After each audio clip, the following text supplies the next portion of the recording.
Well, hello everybody, and welcome to lesson module 5.7, Economic Developments and Innovations. And this is keeping in line with our series that we've been looking at on Unit 5 about revolutions, and we are looking at some subsections of Unit 5. We have now covered technology, and we've covered government responses. And today, in this video, I want to look at economic developments and innovations of the Industrial Revolution. Let me just adjust my screen here just to make sure y'all can see it. Hope y'all are doing well, by the way. I know this is a strange format for me to teach from, but we do need to get through Unit 5 and then into Unit 6 because that's all that's going to be covered on the AP World History exam this year. So, in the words of Steve Heimler, if you're ready, I'm ready, let's get to it. So let's look at the context where we're at here. As global trade and communication increased, mercantilist policies, and let me redefine what that means, extreme government control of the economy, were replaced by a laissez-faire, leave-alone policy that encouraged minimal government involvement in trade. Now let me stop right there and say, well, you can tell now with the government responses for the COVID-19 outbreak is that we are now shifting our economy into a mercantilist policy. Case in point, the government is now telling which businesses can and cannot be open during this time. So laissez-faire is pretty much out the window. A Scottish economist by the name of Adam Smith, who's often known as the godfather of capitalism, wrote a great book, and it was published in 1776 called The Wealth of Nations. And it is going to establish the support for capitalism and private ownership around the industrial world. So this is really the opposite of what's happening in our economy today as we're dealing with this COVID crisis. So you'll have to bear with me because that's what economic development is going to be about. So let me just kind of start here with some of the effects of industrialization on business.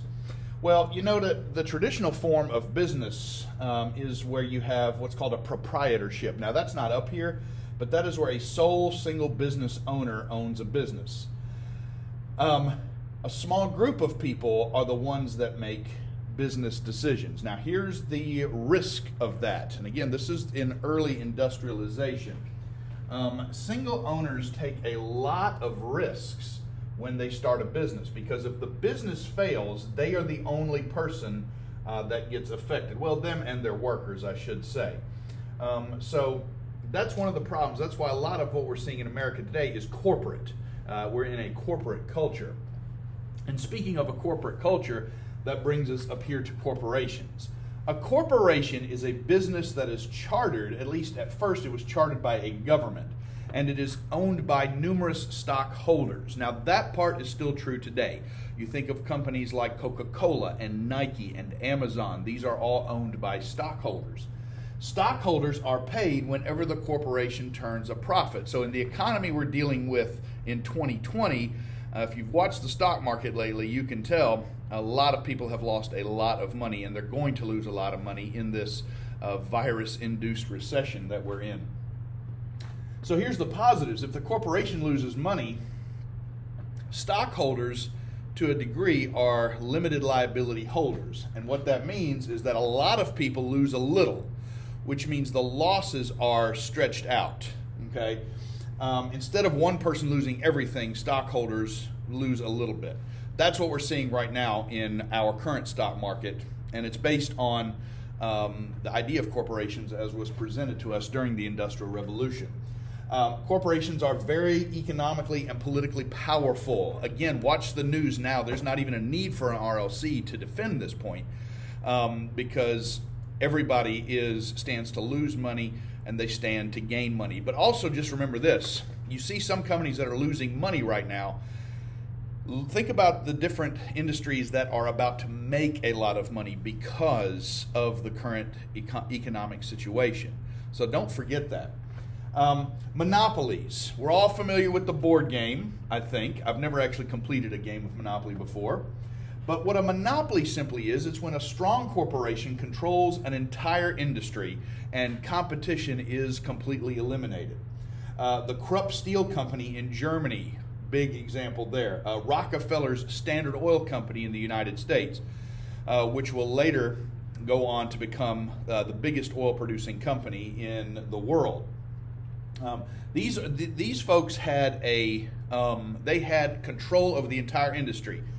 Now, one of the things you'll learn about U.S. history next year is that when a company buys up its competitors, that is known as horizontal integration. That would be like Walgreens buying CVS. Now, monopolies in today's age are illegal, and the reason why they're illegal is because of just how badly they were exploited. They exploited the consumer and the worker during this time period between 1750 and 1900. Supporters of laissez-faire economics do not like monopolies because they will control the actual market. If a company buys up its suppliers, much like Amazon is doing slowly but surely, that is considered vertical integration. Either way, both are technically illegal. Unfortunately, they're both extremely hard to prove that it's happening. So, again, feel free to stop the video at any time so you can take notes. But you'll learn a lot of this, not just in U.S. history next year, but you'll learn a lot of it in economics class as well. This is bottom line economics 101. So now that you know that, let's look at some other things. Transnational companies are companies that operate across national boundaries. We have plenty of those examples today. And they gain wealth and influence on a scale never seen before. I mean, this is actually pretty intense. Hong Kong and the Shanghai Banking Corporation. Now, Hong Kong and Shanghai Banking Corporation was a British bank opened in the colony of Hong Kong. Remember, Hong Kong, which is a city in China, is today controlled by the Chinese, but prior to 1997, it was controlled by the British. And they were into finance, corporate investment, and banking. And it was one of the first international banks. And it will help finance what will become a global economy. Again, we are in the middle of a global economy now. This is how it was birthed, if you will. De Beers Diamonds. You may have heard of this company, De Beers Jewelers. It's a transnational corporation. Cecil Rhodes was an investor in the Trans-African Railroad. And his goal was to connect all the British colonies in Africa, which would really be helpful in a time of war if you think about it. The project, however, was never completed, and Great Britain did not own all of the land that they needed. So the railroads that are going to be built in Africa, particularly in what is today Zimbabwe, are going to be built by African natives because, let's face it, the labor is much, much cheaper. And railroads used to take as many native resources as possible. So this is we're now climbing on a different cliff, a cliff that's going to become known as imperialism. And imperialism, we'll get to that in the next unit. But really, just kind of a spoiler alert, it's when a strong country starts taking over a weaker country. The Unilever Corporation is another example. It was a British and a Dutch venture which made soap in Australia, Switzerland, and in the United States. They took palm oil for soap from British West Africa and the Congo. And again, this is just another example of corporations mining resources from colonies. So you see how the relationship is between industry and other colonies. Western European nations, and the U.S. included later, are going to be taking over territories and lands from these folks in order to make their products, and therefore making American corporations wealthier and European corporations wealthier. Folks, that's Capitalism 101. Let me show you this chart. Again, if you need to pause the video here, you can do that. Because I'm going to flip over to this chart right here. This is a chart that kind of shows the Unilever type of model. You might recognize a lot of the businesses up here. You might recognize, the